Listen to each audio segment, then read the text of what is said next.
ခင်ဗျားတို့မြန်မာတွေကမြန်မာပြည်တကယ်မချစ်ကြဘူးဗျကိုချိုးစီးပွားအတ္တအတွက်မြန်မာပြည်ချစ်တယ်လို့လိန်နေကြတဲ့လူလိန်တွေပုံများပါတယ်အဲ့ဒီထက်မှာခင်ဗျားမပေါအောင်နေဘူးတိုက်တွန်းပါတယ်ကျွန်တော်လည်းမပေါအောင်နေဘူးကြိုးစားပါမယ်အဲ့တော့ကျွန်တော်တို့မြန်မာပြည်တူတူချစ်ကြည့်ကြတာပေါ့အဲ့တော့ကြတာပါတော့ကျွန်တော်ဒီနေ့သတင်းလေးစပြောမယ်ဆိုတော့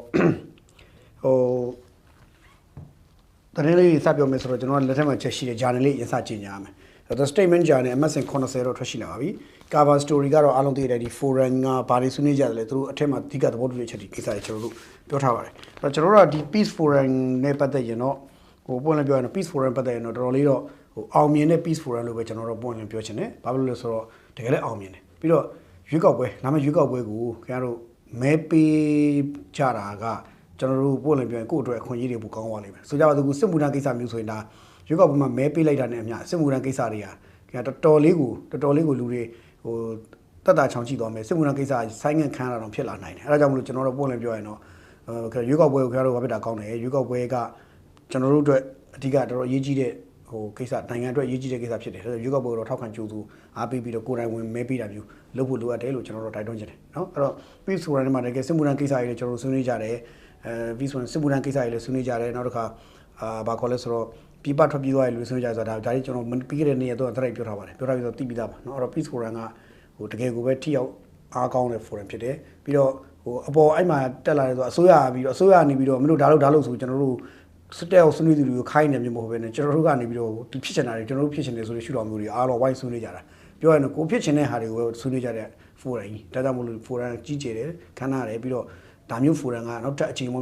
ခဏထပ်လုပ်နေဖို့လိုတယ်တော်တော်လေးကပြင်ဆင်ပြီးတော့တခြားလုပ်လို့လို့လဲဆိုတော့ကျွန်တော်ပြောချင်တာเนาะအဲ့တော့ peace forum ကောင်းတယ်မတက်ရတဲ့လူတွေကတော့ဗျာကိုမစားအသည်ချင်တာပေါ့เนาะမစားအသည်ချင်တာပေါ့เนาะတက်လက်တက်ချင်တာဟုတ်ပြီတက်ချင်တဲ့ခါကျတော့မစားတဲ့အသည်အကောက်ချင်ပလိုက်တာပေါ့ဒီလိုပါပဲเนาะဒါတော့ကျွန်တော်ဒီနေ့သတင်းလေးပြောရမယ်ဆိုတော့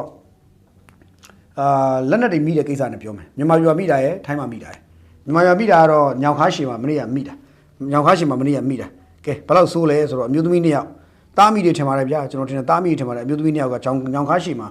ညောင်ခါရှည်မှာမနေ့ကညနေ3 နာရီလောက်မှာကြိုက်ထိုးဘက်ကနေဝေါ်ဘက်ချောင်းမောင်းလာတဲ့တက္ကစီတစ်စီးအဲ့ဒီတစ်စီးကိုတားလိုက်တယ်စစ်စေးဂိတ်ရောက် Israel ဂိတ်မှာဆက်ကိုဖျက်ခိုင်းလိုက်တဲ့အခါမှာကားထဲမှာလက်နက်တွေတွေ့လို့ဆိုပြီးတော့ဖမ်းလိုက်တယ်အဲ့အမျိုးသမီးနောက်က carry သေးလာတာဘယ်လဲဆိုတော့ဖျားသုံးစုကနေပြီးတော့ဖျားသုံးစုဘက်ကနေရန်ကုန်အသေးမှာတက်လက်ကိုဘတ်6500ရမယ်တဲ့တဲကပဲနော်ဟိုလက်ဈေးပုံမှာဘူးတဲကတက်လက်6500ဘတ်6500ရမယ်ဆိုလို့တို့ကကိုယ်တိုင်တဲတယ်ပြီးတော့လိုရရင်လည်းသူတို့ဝယ်တယ်ဝယ်ပြီးဝယ်အောင်ပုံစံမျိုးလဲပုံလန်းဆန်တယ်ဒါပေမဲ့လည်းဝယ်အောင်ပုံစံမပေါက်တော့ဘူးသူတို့ကတည်ပေးတဲ့သဘောလို့ပြောလို့ရတယ်ဆိုတော့ဘယ်လောက်များလဲဆိုတော့ပစ္စတိုတနက်ဘယ်လောက်များလဲဆိုတော့ကျွန်တော်သိရသလောက်ပေါ့နော်သိရသလောက်ပစ္စတိုက16လက်ကြီးအိမ်38ခုအဲ့လောက်များတယ်လို့ပြောတယ်ဒါအဲ့လောက်များတယ်လို့လည်းပြောတယ်တော်တော်စူးစူးပဲနော်ဆိုတော့ဟိုတည်ဆောင်တဲ့လူကတော့အသက်40ကျော်အရွယ်နဲ့20ကျော်ရှိတဲ့အမျိုးသမီးတို့နော်တက်စီမောင်းတဲ့လူတယောက်အဲ့တော့လုံးချက်ချင်းဖမ်းပြီးဝေါ်မြို့နယ်မှာစခန်းမှာစစ်စီးလုပ်တယ်စစ်စီးမြန်ပြီးတော့တို့ရဲ့အခြေအနေမီးတော့ဗျာနော်ဆိုတော့ညောင်ခါချီမှာဖြစ်တာအဲ့တော့ညောင်ခါချီမှာပြီးခဲ့တဲ့ March လတော့လည်းအဲ့လိုပဲဟို pistol တွေ8လက်လောက်မိရတယ်ရှိတယ်အဲ့တော့ညောင်ခါချီက H3 ဆက်ရှိတာဟုတ်ခင်ဗျာဒီအတိုင်းပဲ H3 ဆက်ရှိတယ် H3 ဆက်ကဖြတ်ရင်အကုန်လုံးကဖြစ်တာပဲဒါပေမဲ့လည်းဒီနေ့မှာတခုတော့ကျွန်တော်ဟိုကြားဘူးနားဝါလေးတွေပေါ့နော်ကြားဘူးနားဝါလေးမှတ်ပါတကယ်လို့မထင်နဲ့နော်တကယ်လို့မထင်နဲ့နော်တကယ်လို့ထင်ရင်လည်းထင်ပါမထင်လည်းမထင်နဲ့အရာကြိုက်တာလို့ဒါပေမဲ့ H3 ဆက်တွေနဲ့စိတ်ရင်ပေါ်တယ်ဆိုတော့မှတ်ပါတယ်တကယ်မှတ်ပါတယ်ကဲ H3 ဆက်တဲ့ခါဖြတ်သွားရတဲ့လက်နက်တယ်လားအကုန်မိတယ်အဲဒါပေမဲ့H3 ဆက်ကမတော်တဆများဟိုလက်နက်တယ်မဲ့ကားဖြတ်တဲ့အချိန်မှာမီးပြက်နေဘယ်လိုလုပ်မီးပြက်နေသို့မဟုတ်မီးကလုတ်ပိတ်ခံထားရတယ်ဘယ်လိုလုပ်မလဲအဲ့ချိန်ပိတ်လိုက်ရင်ဘယ်နဲ့လုပ်နော်ဟိုပိတ်ခံထားရင်ပိတ်သွားရင်သို့မဟုတ်မီးပြက်သွားရင်ပေါ့နော်အဲ့ချိန်တိုင်းဘယ်လိုလုပ်မလဲမီးကလည်းတကယ်ပြက်တာမဟုတ်ဘဲနဲ့ဟိုမတော်တဆပြက်တယ်ဆိုရင်ရောအဲ့ဒါလည်းသတိထားရမယ်ကျွန်တော်မြင်ပြောရရင်နော်ဆိုတော့ပြောရင်တော့H3 ဆက်ဒီမီးမပြတ်ဖို့လိုတာပေါ့ဗျာခလုတ်တွေဖြောက်မနေပြီးပိတ်ဖြို့လိုတာပေါ့ဗျာဒီလိုလိုနောက်တစ်ခါဟိုဘာခေါ်လဲဆိုတော့ဟိုဘာခေါ်လဲဆိုကျိုးတွေဆွဲဖြုတ်မထားဖို့လိုတာပေါ့ဗျာနော်အဲ့ဒါပဲလိုတယ်ဘယ်ကောင်းအောင်မဆိုအကုန်လုံးတကယ်စစ်မယ်ဆိုရင်အကုန်မိပါတယ်အဲ့တော့ H3 ဆက်ဖြတ်ပြီးတော့အမျိုးသမီးညောင်မိသွားတယ်နေထိုင်နေတဲ့အဲ့ဒါတက်သွားပြီးထောင်နှန်းဆရာပြီးလက်နက်သေးဆောင်ရောက်ဝင်သွားပြီးပေါ့နော်အဲ့ဒါတော့တွေ့ရတယ်ဆိုတော့ဒါကမြန်မာမှာဖြစ်တာနော်ဟိုဖျားသုံးဆိုနေပြီးတော့ရန်ကုန်တည်ဖို့ညောင်ခါရှိကိုဖျားရင်းနဲ့မျိုးသမီးညောင်ဖြစ်တာနောက်တစ်ခါထိုင်းမှာလည်းဖြစ်တယ်ထိုင်းမှာကျတော့မြန်မာ10ဦးပြထိုင်းမှာကျတော့မြန်မာ10ဦးကလက်နက်တွေသဲတာသူတို့ကလက်နက်ကိုသဲတော့နိုင်ငံသားတွေလည်းမြန်မာ10ဦးနဲ့တခြားကောင်ပေါ့ဗျာတခြားတရုတ်တွေပေါ့ ကောင်တရုတ်ကောင်9ယောက်နဲ့စုပေါင်း15ယောက်လောက်ကနော်ဘယ်ဟိုဘာဖြစ်တယ်လဲဆိုတော့ထိုင်းနိုင်ငံချွန်ဘူရီခရိုင်ဟိုဘန်ဘွမ်ဒေတာရဲ့မှာပေါ့နော်အဲ့မှာရှိတဲ့စက်ရုံအဲ့စက်ရုံမှာနိုင်ငံသား15ယောက်ပေါ့ထိုင်းဘက်ကပြောရနိုင်ငံသား15ယောက်ပေါ့သူကခါဆော့ online လို့ဘာလို့ပေါ်ပြနေပြီထိုင်းသတင်းဌာနတွေမှာအဲ့ဒါလက်နက်ခဲယမ်းကြီး200ကျော်လက်နက်ခဲယမ်းကြီး200ကျော်နော်အဲ့ဟို6လုံးပြူတွေရော .22 G တွေရော .40 ဟိုဘာလဲ sorry ကို9မမ pistol တွေရောစသဖြင့်ပေါ့ pistol G တွေရောစသဖြင့်ပေါ့လက်နက်ခဲယမ်းကြီးတွေဝိုင်းနေအများကြီးနဲ့အဲ့15ယောက်ကိုအဲ့ဒီစက်ရုံထဲမှာချွန်ပူရီခိုင်ထဲကဘမ်ဘာခေါ်လဲဘမ်ဘွမ်ဒေတာမှာရှိတယ်အဲ့မှာအဲ့ဒီထဲမှာရှိတဲ့စက်ရုံထဲမှာပေါ့နော်ဆိုတော့သူတို့ကိုထိုင်း CIB ကနေပြီးတော့တွားပြီးတော့ဟိုထိုင်း CIB နဲ့လူကုန်ကူးတိုက်ဖွဲ့နဲ့လုံသွားခံဦးစီးအဲ့လူဖွဲ့တွေကပေါ့နော်သူတို့ပေါင်းပြီးတော့ဂျွန်လ28ဒီနေ့ပေါ့နော်အဲ့တန်တရားရှိနေရတယ်ဝင်ရောက်စစ်ဆေးတဲ့အချိန်မှာမြန်မာ10ဦးနဲ့တရုတ်9ဦးအဲ့စက်ဦးနဲ့မှာတွဲလိုက်တွေ့မိတာအဲ့ကောင်တွေလက်နက်တွေကိုစက်ဦးနဲ့မှာထားပြီးတော့စက်ဦးနဲ့မှာလက်နက်ထားပြီးတော့သူကဘာလို့ဆိုဟိုကြည့်ရတာတနေရာကိုပို့မဲ့သဘောရှိတယ်သူစစ်ဘက်ဆိုင်ရာသုံးမှာသူတို့တကယ်ကိုတိုက်ခိုက်ရေးမှာကြီးမှသုံးမဲ့သဘောရှိတယ်ပေါ့နော်အဲ့ရောသုံးမှာအဲ့တော့ဒီ15ဦးပေါ့နော်မြန်မာ10ဦးတရုတ်9ဦးပေါ့နော်အဲ့ဒါကိုဒီကောင်လေးခွင့်ပြုချက်မဲ့အလုပ်လုပ်ကြနေတာပြီးတော့ license မရှိဘူးအလုပ်လုပ်နေတာ license လည်းမရှိဘူးဟိုဘာလို့ဆိုအလုပ်သမားကဘာမှမရှိဘူးရအထောက်ထားမဲ့အလုပ်လုပ်နေတာပြီးတော့ခွင့်ပြုချက်မဲ့ဒီခရမ်းကြီးတွေလက်ဝယ်ကင်ဆောင်တာနော် license ထုတ်ပြလို့မရတဲ့ကြီးမျိုးစားတွေကိုတရားဝင်လက်ဝယ်ကင်ဆောင်တာဒါကြီးကပွင့်လည်းပြောရင်တော့ဟိုရိုးရိုးတန်းကိစ္စမဟုတ်တော့ဘူးပေါ့ဗျာစစ်ဘက်သုံးဟွာတွေဖြစ်တော့အဲ့လူတွေအကုန်လုံးကောက်ပြီးတော့ဒီ yes ကောင်ဖမ်းပြီးတော့လောလောဆယ်တော့ဖမ်းပြီးတော့သူတို့စစ်စစ်ပြမြောက်မှုတွေလုပ်နေလို့သိရတယ်နော်ဘမ်ဘွမ် yes ကောင်ပို့ပြီးတော့စစ်စစ်ပြမြောက်မှုတွေလုပ်နေလို့သိရတာဒီနေ့28မှာဖြစ်တာဆိုတော့မြန်မာတွေအဲ့ဒီအုပ်စုကကြည့်ရတာကျွန်တော်ထင်တယ်ကရင်ပြည်နယ်တွေကိုလက်နက်သေးဖို့လားမသိဘူးကရင်ပြည်နယ်လက်နက်သေးကြီးစံနေသေးပို့ပြီးတော့ဒါလက်နက်ခဲရနေပို့ပြီးတော့အကြက်ဖက်လို့တွေလုပ်ဖို့ပြူစားတယ်အဲ့ဒါဆိုတော့ PDF တွေနဲ့ဆက်ဆက်မယ်နောက်တစ်ခါ NUG အုပ်စုနဲ့ဆက်ဆက်မယ်ဒီလိုပဲကျွန်တော်မြင်တယ်ပြီးတော့တိုင်းသားလက်နက်ကင်တွေပေါ့လက်နက်ကင်အုပ်စုတွေနဲ့လည်းဆက်ဆက်နေလိမ့်မယ်လို့ကျွန်တော်မြင်တယ်သူတို့နဲ့ဆက်ဆက်ပြီးတော့ဒီလက်နက်တွေတဲမဲ့ကိစ္စတွေပေါ့ထိုင်းထဲမှာဘာမှလုပ်စရာမရှိဘူးအပြေကိုထုတ်ပါမြန်မာပြည်ထဲကိုတွင်းမဲ့ဟာလို့ကျွန်တော်တို့ကောက်ချက်ချတယ်ဘာလို့မြန်မာ10ယောက်နဲ့တရုတ်9ယောက်ပါနေလို့ဆိုတော့ဒီကောင်တွေမြန်မာပြည်ထဲဝယ်တွင်းမှာအဲ့တော့ထိုင်းကဖမ်းပေးရတော့ကျေးဇူးတင်အောင်လို့ဖြစ်နေတာနော်ဆိုတော့ဗာလဲဟိုမဖ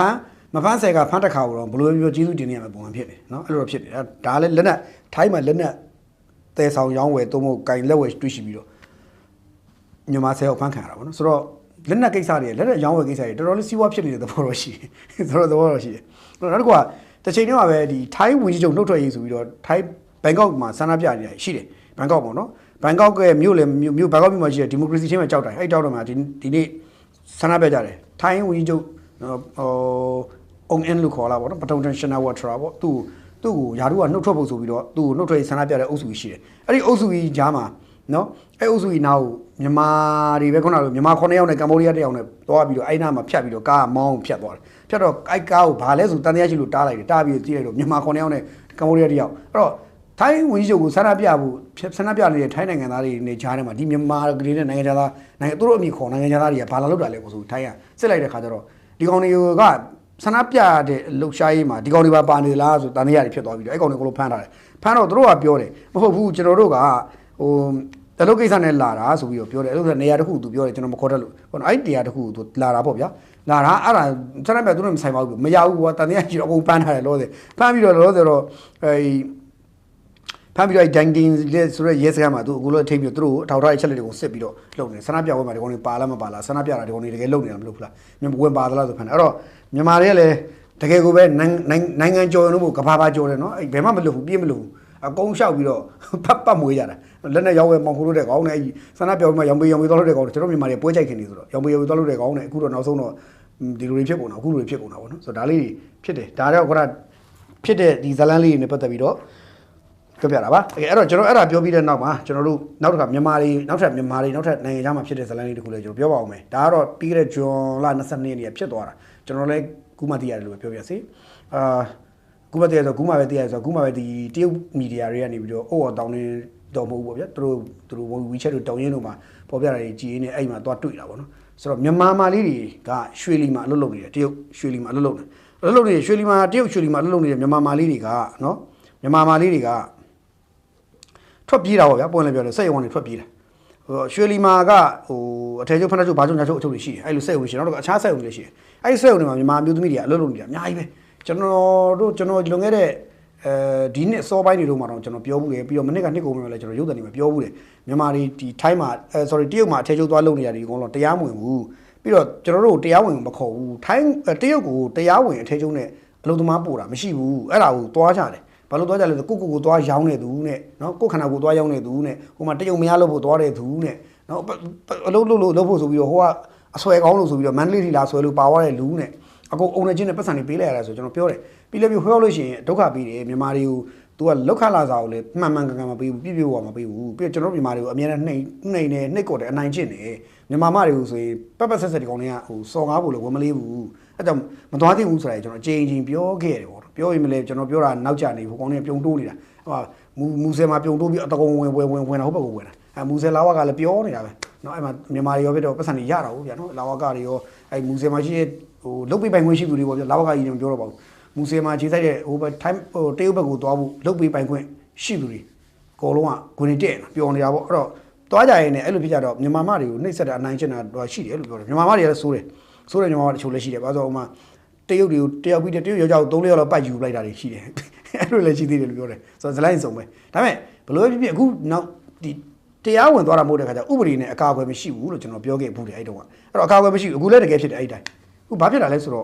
့ထဲကျုပ်ဆက်ဦးမှာလုံနေတဲ့လူသမားလေး2ယောက်ပေါ့နော်မိန်းကလေး2ယောက်ကပြီးတဲ့ဂျော်လာ22ရက်နေ့ကထွက်ပြေးတာအေးရင်ထွက်ပြေးတာအဲ့ဆက်ုံနေထွက်ပြေးတယ်ထွက်ပြေးလဲပြီးတော့ထွက်ပြေးရခေါင်းလာဆိုပြီးတော့နောက်ကနေအဲ့ဆက်ရုံလုံခြုံရေးအဖွဲ့တွေနဲ့ထိုင်းရဲတွေsorry တရုတ်ရဲတွေနဲ့အုံနဲ့ကျင်းတယ်အဲ့မှာလိုက်ဖမ်းပြီးတော့ရိုက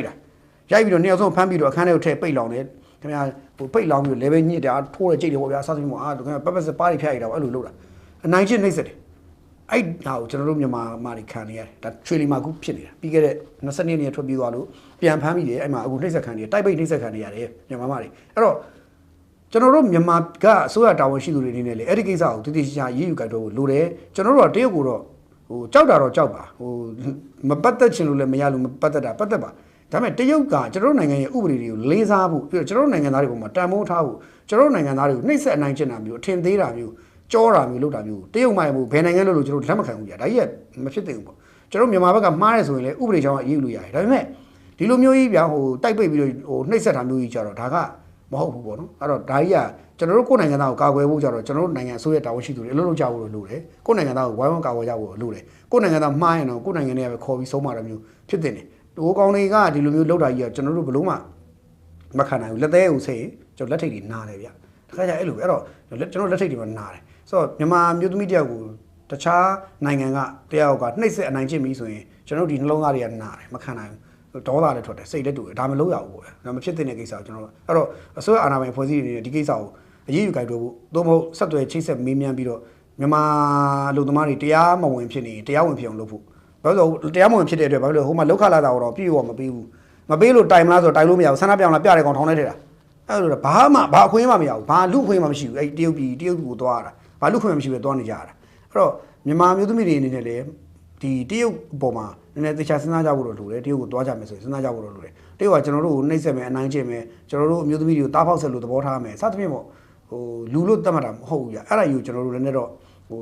ဝိုင်းဝန်းပြီးတော့ထိန်းချောက်ပြီးတော့ကျွန်တော်တို့ကိုသတိနဲ့လည်းကိုနေကြဖို့လိုတယ်နောက်တစ်ခုကအစိုးရလည်းဝင်ပြီးတော့ပါဝင်ပတ်သက်ပြီးတော့ကိုဥပဒေနဲ့အညီကိုနိုင်ငံသားကိုကာကွယ်ဖို့เนาะဒီကျွန်တော်နိုင်ငံသားရဲ့အခွင့်အရေးပေါ့ citizen right တွေကိုရဖို့တရုတ်နိုင်ငံမှာရဖို့တွားပြောဖို့ကြဖို့လိုပြီးတရားဝင်လုပ်ကြဖို့လည်းလိုပြီးလို့ကျွန်တော်တိုက်တွန်းချင်ပါတယ်เนาะအဲ့ဒါလည်းစိတ်မကောင်းစရာဖြစ်တယ်မို့လို့ကျွန်တော်ဒီထပြောတာထည့်ပြောတာပါဆိုတော့ဒါတစ်ခုပေါ့နောက်တစ်ခုကကျွန်တော်နောက်တစ်ခုကတော့ပြပရောက်မြန်မာတွေရဲ့ကိစ္စတွေကမှနောက်ထပ်ကိစ္စတစ်ခုပေါ့အဲ့ဒါဘာလဲဆိုတော့အခုနာမည်ကျော်အစိုးရကြီးနဲ့နာမည်ကျော်သိန်းဆောင်ကြီးပေါ့ဗျာဖြူဖြူကျော်သိန်းနဲ့မင်းမော်ကောနဲ့တော့ချနေကြပြီချတယ်ဆိုလို့ခင်ဗျားစိတ်ထဲမှာဟိုလိုချတယ်လို့မတွေးနဲ့နော်ဟိုကမဲမဲဟိုဘက်ကဖြူဖြူနှစ်ယောက်ကဖြူကျော်သိန်းကမဲမဲတူတူဟိုဟာဗလဲဟိုမင်းမော်ကောကဖြူတယ်အဲ့တော့နှစ်ယောက်ချပြီဆိုလို့ခင်ဗျားတို့စိတ်ထဲမှာချပြီဆိုလို့ဟိုလိုကျွန်တော်ပို့လည်းပြောရတယ်ချပြီဆိုလို့ဟိုလိုမထင်နဲ့နော်ကျွန်တော်ကချပြီလို့ပြောတာဟိုဗီဒီယိုလေးပြောတာခင်ဗျားတို့ကချပြီဆိုတော့ထင်သွားမှာဆိုလို့မဟုတ်ဘူးရံဖြစ်ပြီလို့ရံဖြစ်တာလည်းမဟုတ်ဘူးဗျာနည်းနည်းလေးထိတာရိတာငေါ့တာလေးဖြစ်ကုန်တာပေါ့နော်ဘာလို့ဆိုဟိုပွဲပေါ့ဗျာပွဲအဲ့မှာပွဲတစ်ခုကဘာလဲဆိုတော့ဖြူကျော်တဲ့ပွဲတစ်ခုအဲ့မှာဩစတြေးလျမှာပွဲဆိုတယ်အဲ့တော့အဲ့ဟာဇလန်နေစတာနော်အဲ့တော့မင်းမော်ကောင်ရင်စရေးတာပါမင်းမော်ကောင်ရင်စရေးတာဘာလဲတော်လိုင်း project တော်လိုင်းမဟုတ်တော့ next project အတွက်တရားဝင်အတည်ပြုပေးရန်ပုံရရှိကိုတဲ့25ယူမယ်တဲ့ရလာတဲ့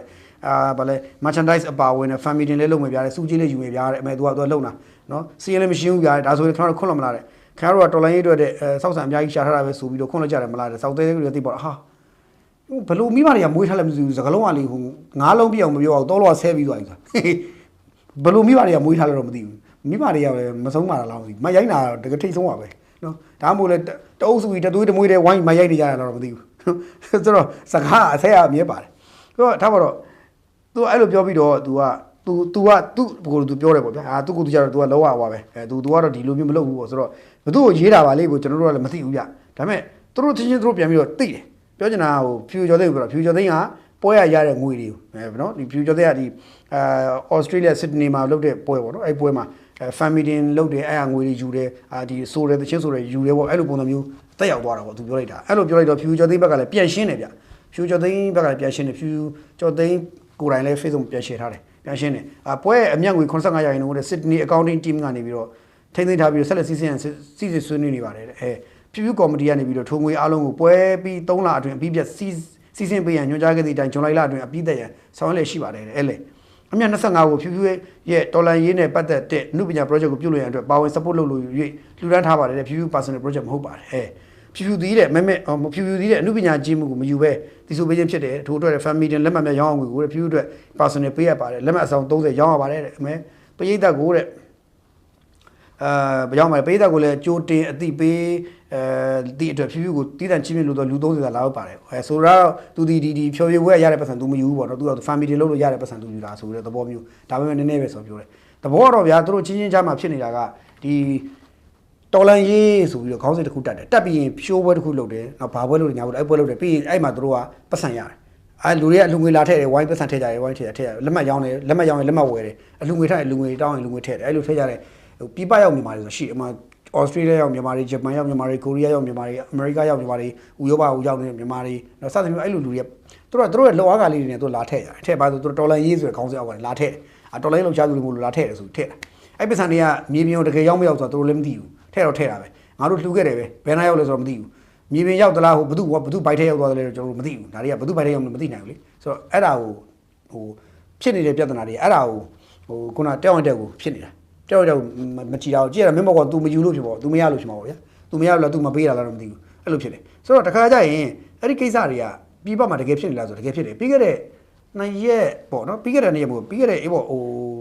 တရက်နေ့အတွင်းမှာပဲပေါ့နော်အဲ့လိုပြောပြစီရက်တော့မပြောတော့တရက်နေ့အတွင်းမှာပဲကျွန်တော်အဲ့ကိစ္စတွေနဲ့ပတ်သက်ပြီးတော့ဟိုကျွန်တော်အတိမိတ်ဆွေအကိုကြီးတယောက်ကပြောတယ်ရှင်းပြတယ်သူကအဲ့ဘက်ဒီမှာချက်ပဲအဲ့ဘက်တော့ကျင်လေခဲ့တယ်ဆိုပြပြတယ်ဟိုအစိုးရမောအောင်ပေါ့ဗျာခါတော့မောအောင်ပဲကြည့်လိုက်အစိုးရမောအောင်ကြီးကိုပဲဥပမာပြီးပြောတာပါသူတို့ဆိုတော့မောင်အားတဲ့ software မှာဒေါ်လာရင်းဆိုပြီးသူတို့ဆိုတယ်အချင်းဆိုတယ်ဆိုတော့သူ့ကိုတဲ့ဟိုဒေါ်လာ2000လောက်ပြီးပေးတယ်ပေါ့ဒေါ်လာ2000ဆိုတော့ဒေါ်လာ1000လောက်1000လောက်သူ့လာပေးတယ်ပြီးတော့သူအဲ့ဒါကိုကြည့်တယ်ဘာလို့ပေးတာလဲပေါ့ငါဒေါ်လာရင်းတွေငါရဲ့အနုပညာအားနဲ့ငါလာပြီးကူတာဘာလို့ငါ့ကိုပတ်စံဒေါ်လာ1000ပေးရလဲပေါ့သူစဉ်းစားတယ်ပေါ့ပြီးတော့မှသူမယူဘူးဆိုပြီးပြန်ပေးတယ်ဒါပေမဲ့အဲ့မယူလို့ပြန်ပေးလိုက်ရင်မဲ့မပေးလိုက်တဲ့အတွက်ကျန်တဲ့လူကောင်းလာတယ်အန်တန်းဖြစ်သွားတော့ဖြစ်သွားပြီးတော့ကျန်တဲ့လူယူရမလို့မယူရမဖြစ်တယ်ဆိုတော့သူကဒီလိုမျိုးလာဆိုပေးတဲ့အတွက်ဆိုကဆိုပြီးတော့သူ1000ပေးတယ်ပေါ့ဒေါ်လာရေးအတွက်ကိုရမုံငွေလုပ်တဲ့လက်မှတ်ရောင်းအောင်ငွေရတဲ့ပတ်စံနဲ့ဒေါ်လာ1000သူပေးတယ်အဲ့တော့သူယူပေါ့ယူရတဲ့ပြန်လုပ်လိုက်တယ်ပေါ့အဲ့လိုပြန်ပေးတယ်ဒါပေမဲ့သူသဘောတော့တာသူ့1000ပေးရင်ဒီစီဇန်ရဲ့အကောင်တွေတယောက်ဘလောက်တော့အိတ်ထည့်ရမလဲဆိုတော့သူစဉ်းစားပြီးစဉ်းစားနေတယ်သူမဆိုတော့ဘူးဆိုနောက်ပိုင်းမောအောင်ကဆိုတော့မောအောင်ကအဲ့တချင်းအဲ့ဒေါ်လာရေးဆိုကောင်းတဲ့အောက်ကသူမဆိုတော့ဘူးဆိုပြီးတော့ရှောင်းထွက်သွားတယ်ပေါ့ဗျာအဲ့တော့ပြောချင်တာကတော့သူတို့အဲ့ဒီဖွဲ့တွေမှာရှိနေတယ်အဲ့လိုပဲfamily တွေလုပ်တယ်တို့ဘာပွဲလုပ်တယ်တော်လန်ရေးအတွက်ဘယ်မျိုးတိုက်ဖို့ဘာကူဖို့ဘသူ့ကိုဘာလုပ်ဖို့အဲ့လိုဆိုပြီးတော့ပွဲတွေလုပ်တယ်လုပ်ပြီးတော့ရတဲ့ပတ်စံတွေအကုန်လုံးကိုသူကအဲ့မှာပွဲစီစဉ်တဲ့သူတွေကယူတယ်အဲ့မှာပွဲရဲ့နာမည်ကြီးတွေကိုတယောက်ဘလောက်လိုက်ခွန်တယ်တယောက်ဒေါ်လာ9000ဒေါ်လာကြီးသလောက်ဒေါ်လာ9000ဒေါ်လာ1000အဲ့လိုခွန်တာခေါ်တော့အကုန်လုံးပတ်စံတွေပိတ်ကုန်ကြတာပိတ်ကုန်ပြီးတော့မပြောတော့ဘာဖြစ်လဲဆိုတော့အဲ့ဒီပတ်စံတွေကိုလောကမြေပြင်ကိုရောက်လာဆိုတော့မြေပြင်မရောက်ဘူးအဲ့တော့လာလူတဲ့သူတွေကအမဲဘာတိုက်ပွဲအတွက်ညာတိုက်ပွဲအတွက်သာပတ်စံထည့်ပေးလိုက်တာဟိုမှာလိုက်ပွဲတွေနေတူတာသူတို့တိုက်ပွဲအတွက်ထည့်တာပဲဟိုကောင်တွေကလိုက်ပွဲတွေရောက်သူဖြစ်ကုန်တာအဲ့လိုဖြစ်ကုန်တော့သွားရောပေါ့ဗျာပါတော့ပေါ့အဲ့တော့အဲ့ဒါမျိုးတွေများဖြစ်နေတာကိုဖြစ်နေသူတို့လောကမှာအဲ့လိုဖြစ်နေကြတယ်ကျွန်တော်တို့ကတော့အဲ့ဒါကိုလူလိန်နေဆိုတော့စိုးရက်တည်တယ်ကလင်ချစ်ကောင်တွေဆိုတော့စိုးရက်တည်တယ်စိုးရက်ကျွန်တော်တို့အချိန်ချင်းပြောခဲ့တယ်ဒါပေမဲ့ကျွန်တော်တို့တခုတော့ဝမ်းတာတာတခုရှိတယ်ဟိုဝမ်းတာတာတခုရှိဘာလို့ဆိုတော့သူတို့အဲ့လိုလိန်လိုက်တာကကောင်းတယ်ကျွန်တော်ကထောက်ခံတယ်လိန်နေတာကောင်းတယ်အဲ့လိန်တဲ့ကောင်တွေကိုထောက်ခံတယ်ဘာလို့ထောက်ခံလဲသိလားခင်ဗျာကျွန်တော်လူလိန်ကိုထောက်ခံတယ်လို့ခင်ဗျားထင်မယ်ဟုတ်ကျွန်တော်လိန်တဲ့ကောင်ထောက်ခံတယ်ဟိုပန်းစလိုအိမ်ဝယ်လိုက်တယ်ဗျာကဲဘာဖြစ်လဲကောင်းတယ်သေချာတာကတော့ तू အဲ့လိုလုပ်လိုက်တဲ့အတွက်အဲ့ဒီ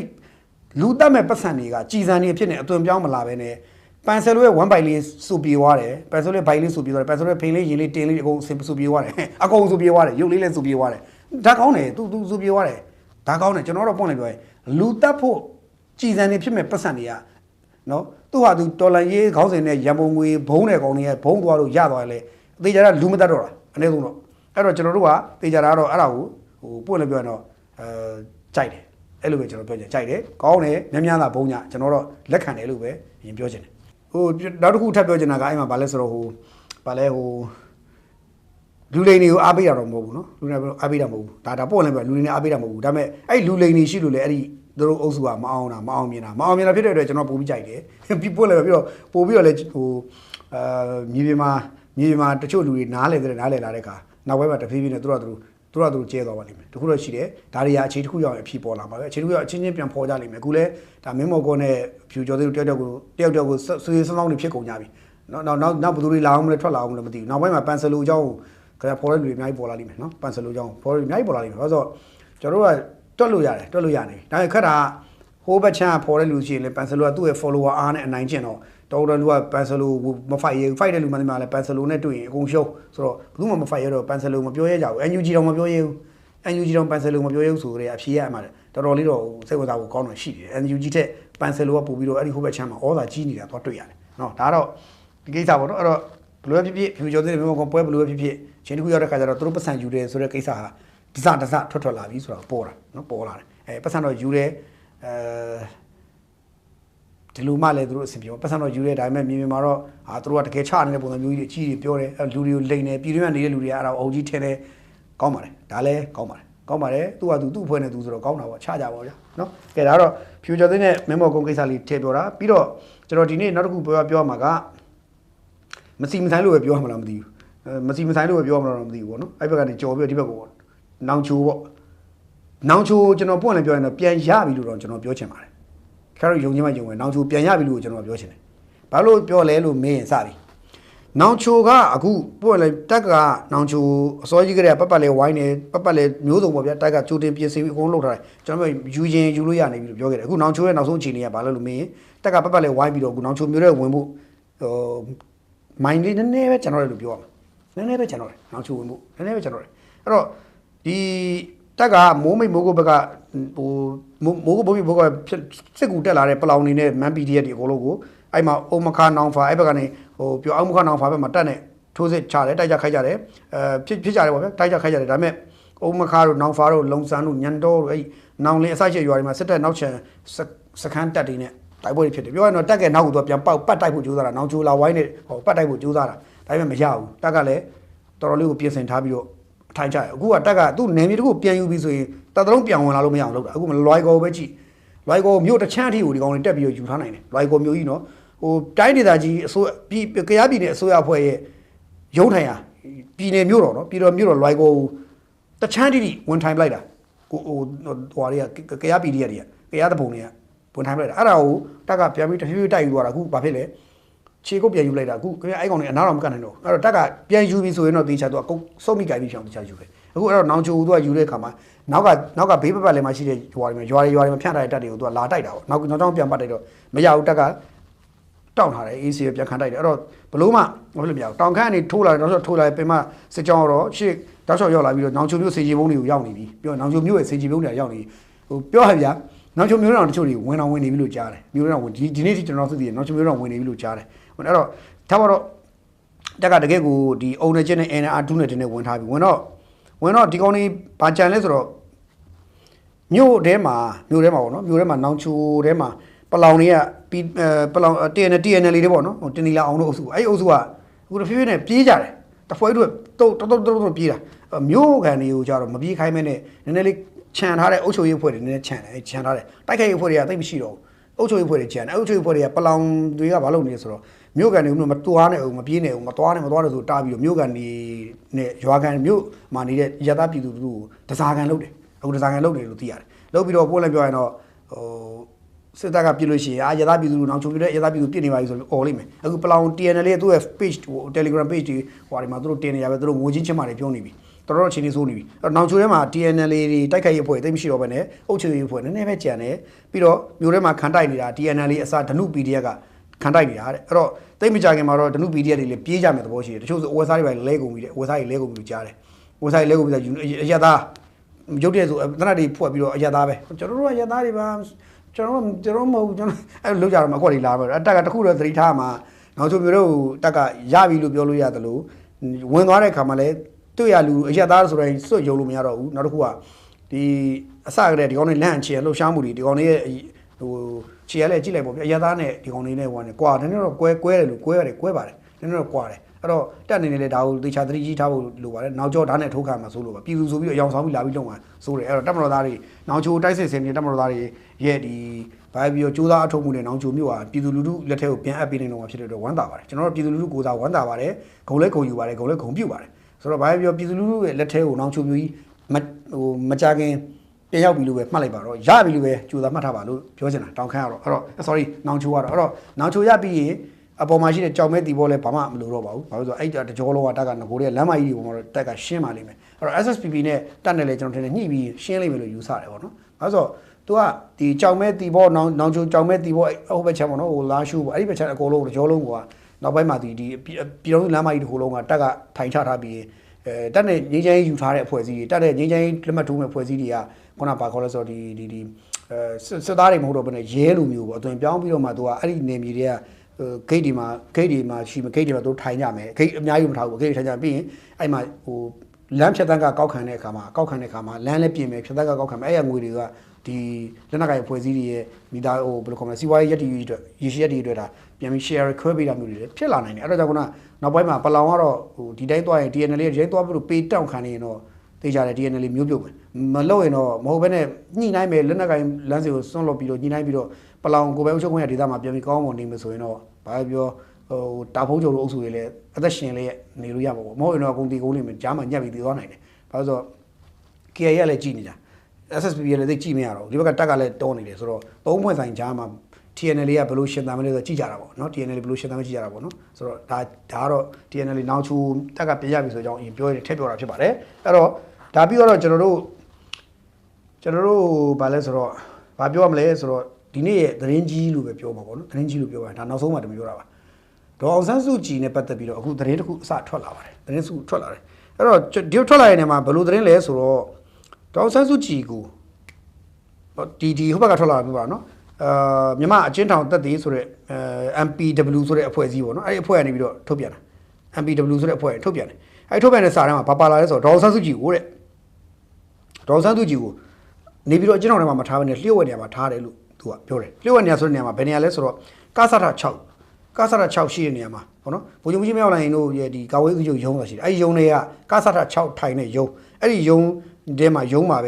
အဲ့ဒီရုံးပါပဲပေါ့နော်အဲ့ဒီရုံးပါပဲဒုတိယဘုံချုပ်ကြီးအဆင့်ရှိသူတူကတာဝန်ဦးစီးပြီးတော့အဲ့ဒီရုံးပါပဲသူဖန်ချုံထုတ်ထားရှိရပေါ့နော်အဲ့လိုပြောတယ်ဆိုတော့အဲ့လိုရေးထားတယ်ပြီးတော့စကားကကဆထ6ပေါ့နော်ကဆထ6လို့ပြောတယ်ပေါ့နော်ဆိုတော့အဲ့ရအပြင်နောက်တစ်ခုကဘာလဲဒေါ်ဆန်းစုကြည်နဲ့ပတ်သက်ပြီးတော့သူတို့ရေးထားတာပြောရင်တော့ဒေါ်ဆန်းစုကြည်ရတဲ့ညှဉ်းပန်းနှိပ်စက်ခံရွေးချက်ရှိတဲ့စိတ်ပိုင်းဆိုင်ရာအရာရွေးချက်ရှိညှဉ်းပန်းနှိပ်စက်နေတယ်တဲ့ဒေါ်ဆန်းစုကြည်ပြီးတော့ဒေါ်ဆန်းစုကြည်ကဗာလဲသွားနဲ့ပတ်သက်တဲ့ဝေဒနာနှလုံးနဲ့ပတ်သက်တဲ့ဝေဒနာအသက်ရအသက်ကြီးမဖြစ်တဲ့ကျန်းမာရေးဝေဒနာတွေခံစားနေရတယ်အဲ့ဒီဝေဒနာတွေကိုတဲ့ဆေးမီးတို့ကုထုံးနဲ့ပဲကုနေတယ်စစ်တပ်က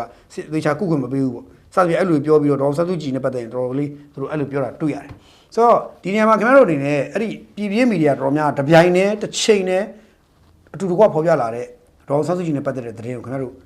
့အရင်ဆုံးခင်ဗျားတို့အုံနောက်ကိုခင်ဗျားတို့ကိုပြန်ပြီးတော့စမ်းစစ်ကြည့်မယ်ခင်ဗျားတို့ယုံလာ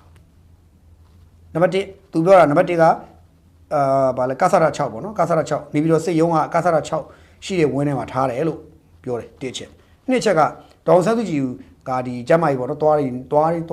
ရောင်နေဗာလဲတဖုံးပါပြီးသွားအဲ့သွားနေပတ်သက်ကျမ်းမာကြီးပေါ့မကောင်းဖြစ်ပြီးတော့ဆေးမိလို့လည်းသူ့ကိုဆေးတခြားမကုပေးဘူးဆိုနှစ်ချက်ပြောတယ်နော်ပြီးတော့စိတ်ရွေးချက်ရှိတခါတည်းဟိုစိတ်ပိုင်းဆိုင်ရာရွေးချက်ရှိဟိုထုံးနေတိုက်ခိုက်မှုတွေလုပ်တယ်ပေါ့စိတ်ပိုင်းဆိုင်ရာအဲ့လိုနော်စိတ်ပိုင်းဆိုင်ရာဘာခေါ်လဲသူတို့သုံးတဲ့စကားလုံးရှိတယ်ဗျာစိတ်ပိုင်းဆိုင်ရာမျိုးပါလဲရွေးချက်ရှိညှဉ်းပန်းနှိပ်စက်တယ်အမေဆိုအဲ့လိုသုံးထားတယ်ဆိုတော့အဲ့ဒါတွေကဖြစ်နိုင်လားဆိုတော့မေးခွန်းနော်အဲ့မေးခွန်းခင်ဗျားတို့ကိုယ့်ကိုယ်စဉ်းစားဖို့လိုတယ်စစ်တပ်ကအဲ့လိုလုပ်မယ်လို့ခင်ဗျားတို့ထင်လားဒေါ်ဆန်းစုကြည်ကိုလေအဲ့လိုလုပ်မထင်လာ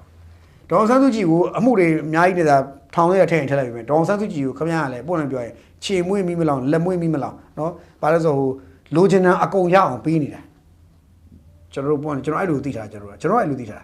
လူချင်တာကိုအောင်ပြီးလို့အခြားအကျဉ်းသားတွေထက်ကိုသူ့အခြားအကျဉ်းသားအယောက်100ကိုပေးမဲ့အခွင့်အရေး100လောက်ပေါင်းပြီးရမဲ့ခွင့်ရေးတက်တော့ပိုကောင်းတဲ့အခွင့်အရေးပေးတယ်ကဲတဲ့ပြောရတယ်အဲ့လောက်ပေးထားတယ်ဒါ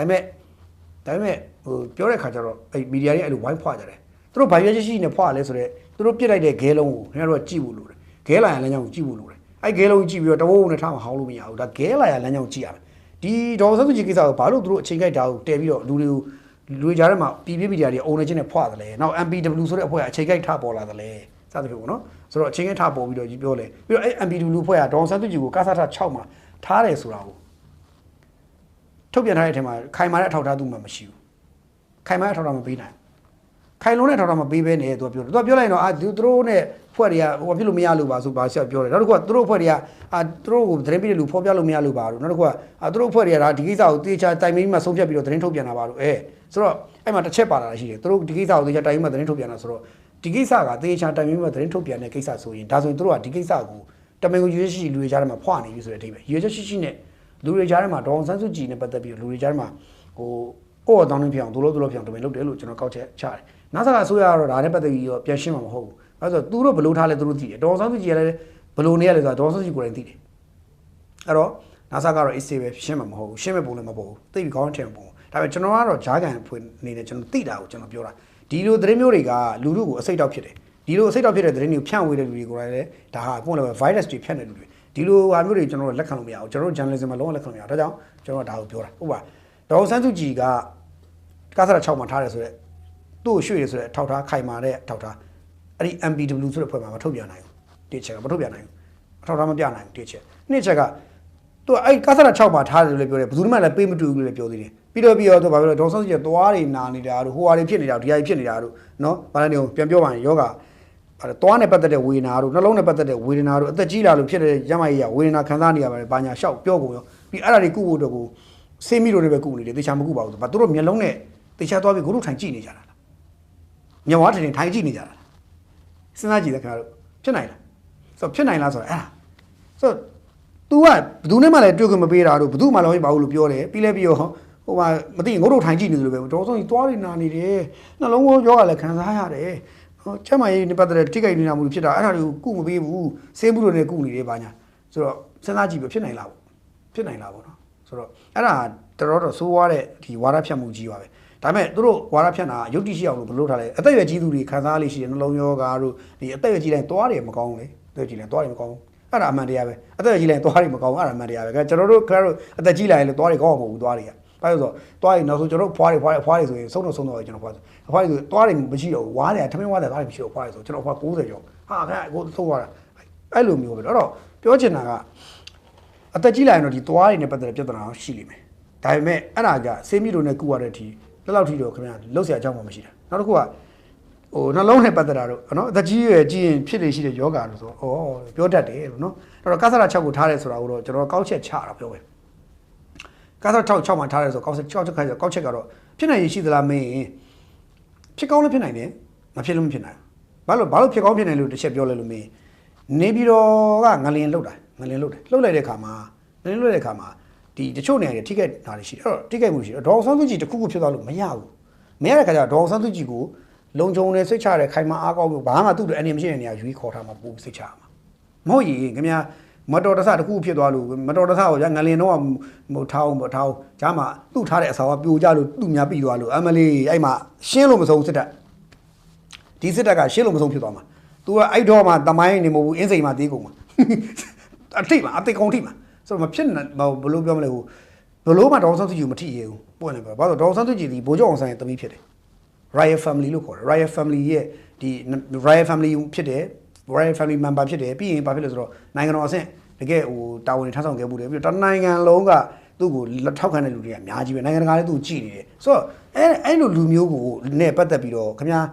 ဖြစ်ကြတဲ့ရောဘုံခွန်းဖြစ်ထားမလားဆိုတော့အဲ့ဒါယုတ်တိတန်နဲ့စဉ်းစားရင်အဖြေထုတ်ပြီးသားဒါကြောင့်ကျွန်တော်ကယုတ်တိရှိချင်းမရှိချင်းနဲ့စဉ်းစားခိုင်းတာပါတဲ့ချက်ပေါ့နော်ဆိုတော့ကျွန်တော်တို့ဟိုနောက်တစ်ခုကလုံခြုံရေးနေထားတာဖြစ်နိုင်လားဆိုလုံခြုံရေးနေထားတာဖြစ်နိုင်တယ်ဒါပေမဲ့ကာဆာရာ6ဆိုတဲ့စကားလုံးတစ်လုံးကြီးတန်းထွက်လာတဲ့အထိတော့သူတို့အဲ့လောက်ကြီးကတော့တော်စဉ်းစားစရာတော့ကောင်းတယ်ပေါ့နော်ကာဆာရာ6ဆိုတော့ကာဆာရာ6ကတော့ဂိုင်းနဲ့ဘူဂျူကြီးကတော့နေရှင်ပူအောင်ပေါ့နော်ဘယ်ကထွက်လဲဟုတ်လားမဟုတ်လားငါလည်းမဟုတ်ဘဲနဲ့ငါဘလို့တွေ့တာလို့အစမျိုးစုံတွေကျွန်တော်ဖြေအောင်မယ်ထားပါတော့ရအဲ့တော့ နောက်တစ်ချက်ကဒေါ်အောင်ဆန်းစုကြည်နဲ့ပတ်သက်ပြီးတော့ကျွန်တော်တို့သိတဲ့ information ပေါ့နော်ဟိုမဖြစ်နိုင်ဘူးဆိုတော့ဒီကလည်းနေပြီးတော့ကျင်းထောင်မှာသူ့ကိုထားတာကတကယ်ကိုလည်းစတယ်ကောင်းကောင်းပေါ်ထားတာကောင်းကောင်းပေါ်စတယ်သူ့တိကျတဲ့ဆောင်ထားပေးထားတာအဲ့တော့အဲ့ရနေကောက်ရွှေ့ရလို့တဲ့အကြောင်းရင်းပါရှိလေပေါ့တိတ်ကြီးမှတော့မရှိဘူးပေါ့နော်အဲကြောင့်မဖြစ်နိုင်ဘူးဆိုတော့ရှုတော့လည်းတစ်ချက်ပြောတာနောက်တစ်ခုကဘာရှိလဲဆိုတော့ကျွန်တော်တို့သိတဲ့တက်ကဟိုအရာရှိကြီးတယောက်ကအမြဲတမ်းပုံမှန်သွားပြီးကျမရေးအရာရှိကျမရေးဝန်ထမ်းတွေပေါ့နော်ဆေးမူးကြီးတွေတကယ်ဆရာဝန်အတော်ဆုံးဆရာဝန်ကြီးတွေပေါ့ဗျတက်ကဲတော်ဆရာဝန်တန်းတော်တဲ့ဆရာဝန်ကြီးတွေပေါ့အဲ့လိုဆရာဝန်ကြီးတွေကိုလည်းတော်ဆုံးယူနေတိုင်းသွားပြီးတော့ကျမရေးကောင်းလားကွာပြလားပုံမှန်လုပ်ပြီးနေစစ်ဆေးလုပ်ပြီးနေတိုင်းစစ်ပြီးနေပြီးတော်ဆုံးစားဖို့တောက်ဖို့တေချာလုပ်ပြီးတယ်ကျွန်တော်တို့မှတ်မိကြအောင်မယ်ဟိုနေ့က The Guardian ရုပ်သံမှာပါလာတဲ့ video file မှာကြည့်လိုက်မယ်အဲ့မှာ Guardian မှာရေးထားတဲ့အထက်မှာလည်းပါပြီးသားဘာပြောလဲဒေါ်ဆန်းစုကြည်ဒီဟာခင်ဗျစားရတော့နော်ခင်ဗျတကယ်ဟိုကျွန်တော်အဲ့တော့ကဏ္ဍစားရတာကျွန်တော်မှတ်မိတော့ပေါ့နော်ဒါပေမဲ့သူစားတဲ့အကြောင်းအရာတွေစားတော့တွေအကြောင်းထည့်ပြောတဲ့အခါမှာဟာရှာပါစားတော့တွေကစားရအောင်စားတာအဲ့တော့ဒေါ်ဆန်းစုကြည်စားတော့ကစား special ကောင်းကောင်းစားနေရတယ်ပြီးရင်ဒေါ်စုကျမ်းမာရေးကောင်းတယ်တော့တရားထိုင်နေတယ်ပရိစိတ်တယ်ဘာလို့လဲခင်ဗျအဲ့ဒါတွေကိုအေးဆေးပဲဟာအဲ့တော့ဒီဟာကို Guardian ကဖော်ပြထားတဲ့သတင်းကိုပြောင်းပြန်လှန်ကျင်လို့များဝါရဖြန့်နေသလားဆိုတော့မိကောဖြစ်လာတယ်ပြီးတော့ဒေါ်ဆန်းစုကြည်အဲ့မှာဘယ်မှာရှိလဲဆိုတော့အထက်တော့သူဝင်တွေ့ဝင်ရတယ်မဟုတ်ဘူးဆိုတော့သိချင်တဲ့သဘောပေါ့နော်နောက်တစ်ခုကဒေါ်ဆန်းစုကြည်အသက်80ပြည့်မွေးနေ့တုန်းကအကောင်လုံးထောင်ဝင်သားဆိုပြီးဒေါ်ဆန်းစုကြည်ထောင်ဝင်သားအထုပ်ပို့လဲဆိုပြီးတော့ဒေါ်ဆန်းရှေ့လေးတို့ကတော့ပို့လိုက်တယ်ဒါပေမဲ့အဲ့အထုပ်ကိုပြန်ပေးလိုက်သလားပေးလိုက်တယ်ဒေါ်ဆန်းရှီရောက်လာမြေတော့သူတို့ဒီအဲ့ဒါကြီးတိဒေါ်ဆန်းရှီဘာဖြစ်နေလဲဘလို့လဲဆိုတော့အဲ့ဒါကိုသူတခုကြားချင်နေတဲ့ပုံရတယ်အဲ့ဒီစန့်ကျင်မဲ့အုပ်စုပါဗောနော်ကြားချင်တဲ့ပုံရတယ်ခင်ဗျားတို့ပုံမှန်လင်းပြောလိုက်မယ်အဲ့ဒီစန့်ကျင်မဲ့အုပ်စုတစ်စုံပြောချင်တာဒေါ်ဆန်းရှီရတဲ့ချိန်ထွက်လာလိမ့်မယ်ခင်ဗျားတို့ပြောလိမ့်မယ်ကျွန်တော်ကြိုပြောတာနော်ထွက်လာပြီးတော့ကျမအဲ့ຢာတွေအမပေးခဲ့ပါဘူးကျမအစတယ်ကျမတို့အဲ့ဒါအမပေးကျမအဲ့ဒါလောင်ပြောနေလေကျမသိဘူးအေးတေးပြီးအဲ့ကြံတေးဝတာပြင်ထားနော်ပြီးရင်ဟိုအောင်ကြီးဦးအောင်ကြီးညွန့်တို့ပေါ့ဗျာဦးအောင်ကြီးညွန့်တို့ဟိုထွက်သွားတဲ့ဟိုမန်ဝင်းခိုင်တန်းတို့ဘာလို့အုပ်စုတွေပေါ့နော်နေဘုံလာတို့ဇင်မအောင်တို့အုပ်စုတွေသူတို့ကမေစုသမီးတို့တွေ့အဲ့ဟာတွေတယောက်မှမလာနဲ့အနာအကတ်မခံတကောင်းမှမလာတော့မောင်းထုတ်မှာခွေးလို့မောင်းထုတ်နေမှာကိုကလုံမှာဟိုဘာလို့ဆို NLD LA လို့ခေါ်တယ်ဟိုအရင်တော့အမေရိကန်မှာဖွဲ့တဲ့ဖွဲ့ကိုတော့သူဟိုဆွေမျိုးတော်ဆက်တဲ့သူကိုတော့ तू ကလုံးဝအတွေ့ကိုမခံနဲ့ခေါ်ကိုအဝင်ကိုမခံနဲ့ခင်ဗျာ तू အဲ့လိုလုပ်တာအဲ့လိုအဖြတ်တာဒေါ်ဆန်းစုအဖြတ်အဲ့လိုအသားကြောဖြတ်တာအဲ့လိုဖြတ်တာအဲ့တော့အခု NUG အုပ်စုလူစုလုံးကခင်ဗျာဒေါ်ဆန်းစုကြည်သူ့တိကြိုက်လာမယ်ဆိုလို့တော့ဒေါ်ဆန်းစုကြည်အဲ့တုပ်စုလို့ဒိုးဆို get out လုပ်ပြပါ get out လုပ်ပြပါခင်ဗျာသိကြတယ်အဲ့ PDF တွေကိုလည်းဆက်မမိုက်ကြနဲ့လို့သူပြောမှာဒေါ်ဆန်းစုကြည်ခင်ဗျာစောင့်ကြည့်လိုက်တော့ဆက်မမိုက်ကြနဲ့တို့မှားနေတယ်သားတို့ဒီလိုပြောမှာမှားနေတယ်ဆက်မမိုက်ကြနဲ့တော့တို့မှားနေတယ်လို့ပဲဒေါ်ဆန်းစုကြည်ပြောလိမ့်မယ်ခင်ဗျာစောင့်ကြည့်ပြောမှာအဲ့တိုင်းပြောလိမ့်မယ်ထွက်လာရင်အဲ့တိုင်းပြောမှာထွက်လာနော်အဲ့တိုင်းပြောမှာအဲ့တိုင်းမပြောရင်တော့အဲ့ဒီပုံစံတစ်ထပ်တည်းမဟုတ်ဘူးနော်အဲ့ပုံစံလူတွေပြောလာလိမ့်မယ်မေးသူရှိပြောကိုပြောမှာသူမေးသူရရှိရမယ်အဲ့မေးတဲ့လူကလည်းတကယ်ကိုဘယ်လိုခေါ်လဲဒီလူသိရှင်ရှားချင်းကြတကယ်သူကိုယ်တိုင်ပြောချင်တဲ့လူဖြစ်ပြောပါပြီအဲ့တော့သူပြောချင်တဲ့လူရှိလိမ့်မယ်ဒေါ်ဆောင်သူပြောချင်တဲ့လူရှိမယ်အဲ့လူနဲ့တစ်ဆင့်သူပြောလိမ့်မယ် message အဲ့ကြိုင်ခါတော့အောင်မှာအဲ့ကြိုင်ဟိုအုပ်စုတွေကမှခွေးကြကြအောင်မှာအဲ့ဒါကြောင့်ခုနဒေါ်ဆောင်သူကြီးစီကအတန်ကိုကြားချင်လို့လှည့်ပတ်ပြီးတော့များဟိုပတ်လဲရိုက်ပြီးဟိုကနေရိုက်လိုက်ဒီကရိုက်လိုက်လှည့်ပတ်ထုတ်နေသလားတော့စဉ်းစားရဖြစ်တယ်အဲ့တော့ကျွန်တော်ပို့ဒီနေရာနဲ့ပို့နေပြောချင်တာတော့အဲ့သတင်းတွေကခင်ဗျာပို့နေပြောတော့ဒါတွေကလူလူကိုအစိတ်ခတ်တဲ့သတင်းတွေလို့ပဲကျွန်တော်ပို့နေပြောချင်တယ်နော်ကျွန်တော်သိတဲ့ information လည်းပြောပြသွားပြီဖြစ်နိုင်ရေးလည်းတွက်ချက်ပြပြီးသွားပြီဆိုခင်ဗျားတို့ယုံကြည်မယုံကြည်နေခင်ဗျားတို့ခေါင်းနဲ့ကြိုက်သူစဉ်းစားဒါလောက်ပြောတာမှခင်ဗျားတို့ခေါင်းကပိန်းနေဦးမယ်ပိန်းမြဲပိန်းသေးပဲဆိုလဲကိုပိန်းတာလူသိတာပေါ့လို့ပြောပါဘောနော်အဲ့လိုပဲပြောချင်တယ်နော်အဲ့တော့ဒါတော့ကျွန်တော်ရဲ့ဒီအပိန်လေးပါပြီးတော့ကိုရငလျင်ကိစ္စလည်းထည့်ပြောတော့ငလျင်ကဒီနေ့ဆိုရင်3လပြည့်ပါပြီငလျင်3လပြည့်ပါပြီငလျင်လောက်တာ3လပြည့်သွားခဲ့ပါပြီအဲ့3လအတွင်းမှာကျွန်တော်တို့နိုင်ငံကငလျင်နဲ့ပတ်သက်ပြီးတော့ဘာတွေလုပ်ပြီးပြီလဲလို့မေးရင်ကျွန်တော်ပွင့်လည်းပြောပါမယ်ဘာမှသိချင်ကောင်းမလို့ပါသေးပါဘူးအများကြီးနေပြည်တော်ကြီးဟိုခင်ဗျားတို့လာကြည့်ပါအများကြီးနေပြည်တော်ကြီးကဟိုတချို့ဟာတွေဘာမှပြန်မလုပ်နိုင်သေးဘူးလမ်းတွေကားသွားလို့ရအောင်လမ်းတွေပြန်လုပ်နေဟိုမှာဟိုတယ်တွေရောက်ဟိုတယ်ဆုံးခင်ဗျားတို့ပြောပြလိမ့်မယ်ဒါနော်ဟိုတယ်ဆိုရင်ဂူတီတချို့ဟိုတယ်ဆိုဘာမှမလုပ်ရဘူးအဲ့တိုင်းပြီးလည်းမြေတော့တဲ့ဆောက်လေးသုံးပစ္စည်းတွေတွန်းလာဖို့ကခက်နေတာတပိုင်းအဲ့ဟိုယူပြန်ပြီးတော့ဟိုမူလချီနေပြန်အောင်လုပ်ရတာတပိုင်းအဲ့ဟာတွေကတော့ဟိုတယ်တွေနေပြီးတော့ဟိုတယ်တော့နည်းနည်းဟိုအရင်လိုမျိုးပြည့်စုံတိတ်မရဘူးဟိုတယ်တော့တိတ်မရဘူးအဲ့တော့ဟိုတယ်တော့အဲ့လိုဖြစ်တယ်ဆိုကျန်တဲ့နေရာတွေကိုခင်ဗျားတို့စဉ်းစားပြီးတော့ကိုယ့်ကိုစဉ်းစားတတ်တယ်အဲ့တော့မန္တလေးလည်းဒီတိုင်းပဲဖြစ်ပြီလားဆိုတော့ဒီ3လအတွင်းမှာမန္တလေးလည်းအိမ်တွေဖြိုးတဲ့လုပ်ငန်းစဉ်ကိုတချို့နေရာတွေမှာမပြီးတော့ပြီးသေးဘူးတချို့နေပြီးဝင်ပြီးသေးတာတချို့နေရာတွေအဲ့တော့တချို့နေရာတွေမှာပြီးပြီတချို့နေရာမပြီးသေးဘူးတချို့နေရာတွေအိမ်တော့ပြန်ဆောက်ကြရလို့ရှိပြီတချို့ကြလည်းမန္တလေးရဲ့လောမလေးကိုပြေးပြီးဆိုပြေးရလို့ရှိတယ်ဆိုတော့မန္တလေးစကိုင်းလင်းလားတူပဲဖြိုကြတဲ့နေရာတွေဖြိုနေတော့ပဲတချို့ကဘာမှလုပ်လို့မရသေးဘူးဆိုတော့ပွင့်လင်းပြောရရင်တော့ဒီငလျင်3လပြည့်သွားပြီမဲ့ကျွန်တော်တို့နိုင်ငံမှာငလျင်3လအတွင်းငလျင်ပြုတ်ပြီးတော့3လအတွင်းမှာဂူတီဘာမှတေချာကောင်းကောင်းဟိုပြန်မလုပ်နိုင်သေးဘူးမန္တလေး sky ပြီလားဆိုရင်ခင်ဗျာဂူတီအလောင်းတွေထုတ်နေရတော့ဂူတီအလောင်းထုတ်နေရတော့ sky ပြီလားဆိုနေတိုင်းအလောင်းတွေ့တယ်နေတိုင်းပစ္စည်းတွေရှူတွေငွေတွေဘာညာတွေပေါ့ဗျာတန်စားတာတွေတမိုးရှိတဲ့လက်ဝဲရတနာတွေအဲ့အများကြီးတွေ့တယ်ဂူတီတွေ့နေတော့ Sky ပြီလားခုထိဖြိုးလို့မပြီးသေးဘူး Sky ပြီလားတော့မပြီးသေးဘူးခုထိအဲ့တော့ဘယ်တော့တောင်သမီးဖြစ်သွားလဲဆိုလို့မင်းအဲ့ဒါအဖြစ်ပဲအဲ့တော့3လကြာတဲ့အထိဘယ်ဟာမှဘာမှမလုပ်နိုင်ဘူးဆိုတော့ကြီးကြီးမှဘာမှဟိုမလုပ်နိုင်သေးဘူးဆိုတော့ NASA ကအနေနဲ့လေဒီကိစ္စကိုတော်တော်လေးဟိုအချိန်တော်တော်ယူပြီးပြင်ဆင်ပြီးလုပ်ရမယ့်သဘောဖြစ်နေတယ်သူတို့လည်းဖိအားတော်တော်များမဲ့ပုံပေါ်တယ်အဲ့တော့ငလျင်3လပြည့်သွားပြီကျွန်တော်တို့ဒီဘာမှကောင်းကောင်းမရသေးမလုပ်နိုင်သေးပါဘူးဟိုပို့လည်းပြောရင်တော့မူလဖြစ်တဲ့ဖြစ်စဉ်ကတရားရင်လို့ပျက်စီးသွားတဲ့ကိစ္စတွေကပြန်ပြင်နိုင်တာက20ရာခိုင်နှုန်း30ရာခိုင်နှုန်းပဲရှိသေးတယ်နော်ခဏကျွန်တော်ပြောနေပြီးမနေ့ကပြီးသွားတဲ့ Peace Forum ကိုတော့ဟိုမင်္ဂလာသီရိဟိုတယ်မှာကျင်းပရတယ် MICC2 ကကျင်းပလို့မရဘူးပျက်စီးနေလို့ကျင်းပလို့မရဘူးအဲ့ဒါကိုမရတဲ့နေရာမှာအခမ်းမအခြေကသူတစ်ခုပဲကြာလို့သူ့ကိုရအောင်လုပ်ပြီးကျင်းပတာတကယ်ပွင့်နေပြောတာအဲကျွန်တော်တို့ The Statement Channel ဖတ်တယ်လို့သိပါတယ်ကျွန်တော်တို့တခြားရေးထားပါတယ်အဲ့မှာတချို့ခမ်းမအခြေဆိုမရကြဘူးတချို့ဟိုတယ်ဆိုအဲ့လောက်ထိဖြစ်သွားတာဆိုတော့အဲ့ဒါတွေအခုထိ3လကြာတဲ့အထိဘာမှမလုပ်နိုင်သေးဘူး MICC2 ဆိုပြန်နှစ်ကုန်မှတော့ပြီးမလားမသိဘူးဒီလာမဲ့ဟို NCA 10နှစ်ပြည့်ကိုတော့ဟို MICC2 မှာလုပ်နိုင်ပါမလားဆိုတော့မိကုန်10နှစ်ပြည့်ကြီးကြီးခန်းနာလုပ်ချင်ရင်တော့ MICC2 ကလုပ်လို့ရပါမလားဆိုတော့ထိအောင်စဉ်းစားစရာဖြစ်နေတာဒါကြောင့်မို့လို့ပုံဝင်လည်းပြောရရင်တော့ဟိုဘာမှအများကြီး3လအတွင်းမှာတချို့ဟာတွေပြန်မလုပ်ရသေးတယ်အများကြီးကျန်နေသေးတယ်အခုချိန်ဒီဝန်ထမ်းတွေတက်နေနေတဲလေးတွေမှာနေနေရတော့ဟိုကြီးထဏတွေလည်းအဲ့လိုပျက်စီးကုန်တာအများကြီးပဲအဲ့တော့3လပြည့်သွားခဲ့ပါပြီငလျင်လည်း3လပြည့်ခဲ့ပြီဒါပေမဲ့ကျွန်တော်တို့တိုင်းပြည်ကအခုထိထူထောင်ရုန်းကန်နေရတော့ပေါ့နော်တော်တော်ရုန်းကန်နေရတော့ဆိုတော့တွေ့ရအဲ့တော့ကျွန်တော်ပြည်သူလူထုအနေနဲ့လည်းဒီလိုကဆိုးကြီးနေမြန်မြန်ဆန်ဝေးဖို့ကကျွန်တော်တို့အချင်းချင်းအပြန်လာနားလည်မှုယူတည်ဆောက်ပြီးတော့တိုင်းပြည်ရဲ့ development ဘက်ကိုသွားနိုင်ဖို့အရသာအစိုးရမြန်မြန်ပေါ်လာဖို့အားလုံးဝိုင်းဝန်းပြီးအလုပ်လုပ်ကြရမယ်လို့ပဲတိုက်တွန်းခြင်းအဲ့ဒါလေးပြောရတယ်ဒီလိုတော့လောနေပိတ်ပါမယ်အားလုံးပဲကိုင်းသားရှိပါတိုက်ပြည်ကိုစေနာမထားပါသစ္စာရှိပါကိုယ်နိုင်ငံသားချင်းချင်းအပြန်လာတက်ဖြတ်နေကြတာကိုလက်ခုပ်လောဝါတီဗီပျော်နေတဲ့လူမိုက်လူရန်ကလူသက်ချမ်းပတ်အားပေးသမားခင်ဗျားဖြစ်နေသလားဆိုတော့ပြန်လည်မေးခွန်းထုတ်ပါလို့ပြောရင်းနဲ့ connect